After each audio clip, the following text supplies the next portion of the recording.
Hey there, I'm Stephen Kesting, and this is the Strenuous Life Podcast.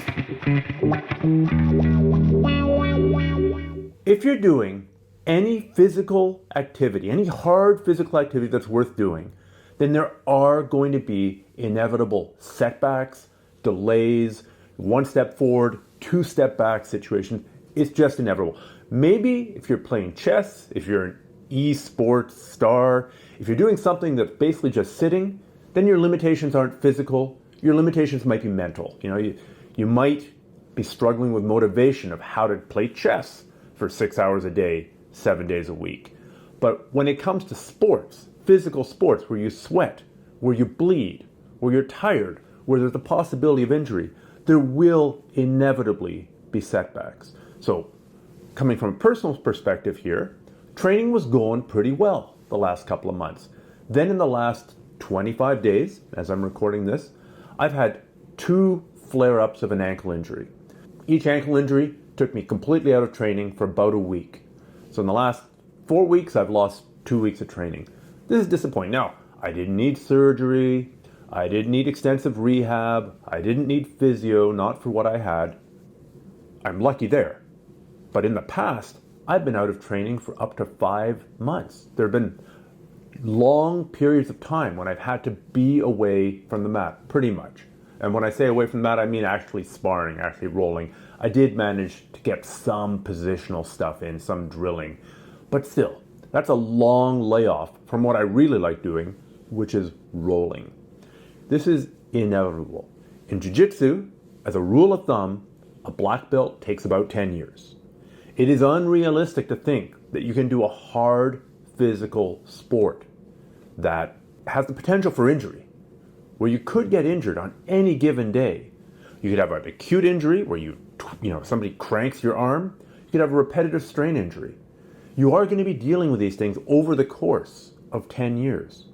If the Winter Olympics just wrapped up, I guarantee you that every single person on the podium, probably every single Olympic athlete who was there, whether they medaled or not, had to take some time off from their training at some point just in the process of getting up to the Olympics because they had to rehab and recuperate from some injury.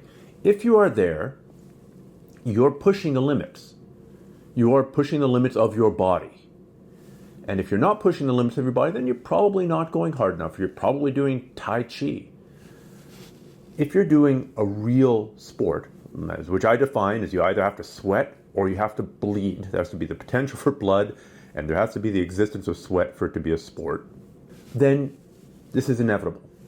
So, given that it's inevitable, when you're training, you've got to accept that there could be a layoff at any point. When you get injured, you've got to do a couple of things. First and foremost, you've got to take care of that injury. Go see the specialists that you need to go see. Go do the physiotherapy if you need physiotherapy. Go take the drugs. Go get the support. Go get the braces. Go get whatever you need to get better. Take care of that. Don't shirk on that, because if you shirk on that, it's going to come back and haunt you down the road. I've made this mistake. Mistakes repeat themselves until learned. This is a mistake that has repeated itself till learned. The classic example here is rib injuries. Somebody cracks a rib. They feel better in a couple of weeks. They go back to training, which is too soon for a rib injury. And then they always break the rib again.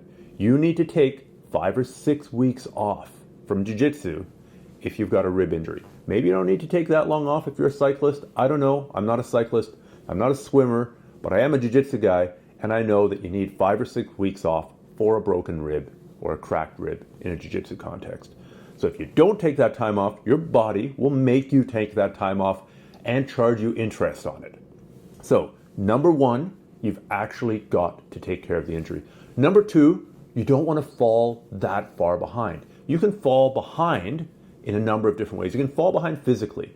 A lot of martial artists I know have struggled with major weight gain when they've been off with an injury. They get injured, they get depressed, they can't train. Training is what keeps them happy. They're like, screw it, I'm going to go and buy a 5-pack of Twizzlers and they go through the entire pack of Twizzlers in a day, then they move on to the Haagen-Dazs, then they move on to the beer. And before you know it, their injury is healed, but they've gained 20 or 30 pounds. And that's hard to get rid of. It is much harder to lose that weight than it was to put it on. So don't gain that weight. Try to stay as physically active as you can. I am now healing, as I said, from that ankle injury. I'm not ready to trust it on the mats today, but I'm going to go do an upper body weight workout. I'm going to do my pull-ups, my dips, my flies. I'm probably not going to try cardio because that's most types of cardio involve repetitive strain on the ankles. I'm not going to do it, but I am going to train something else. So if you have a shoulder injury, work your cardio. If you have a leg injury, work your upper body. If you have a leg injury that's going to be a long-term thing, try and find some kind of cardio that's not going to irritate it. In a previous leg injury that took a long time to heal, I was on the exercise bike a lot. I hate the exercise bike. It's the most boring thing, but it was better than nothing. And as a result, my fitness level didn't fall all the way back to zero. I might have been let's say I was at an 8, and then I got injured. If I had done nothing, I would have gone back to a 1 or a 2. By getting in and being on that stupid exercise bike, I went down to a 4 or a 5. So I was within striking distance before I started. So don't get discouraged. Do something physical. Also, in addition to rehabbing the injury, in addition to not letting your body slide too much, don't let your mind slide too much. If I'm injured, then I try to stay in the game. I try to keep my mind in the game. This could be watching tape. This could be watching competitions. This could be going and checking out someone's online membership site and seeing how they do techniques. This could be watching instructionals. This could be watching breakdowns of techniques on YouTube. This could be mental visualization. This could be going to class and sitting there at the side and maybe working with the white belts or the new beginners and helping them along if you're advanced enough, or just sitting there, hanging out and watching the training, because it keeps you in the loop.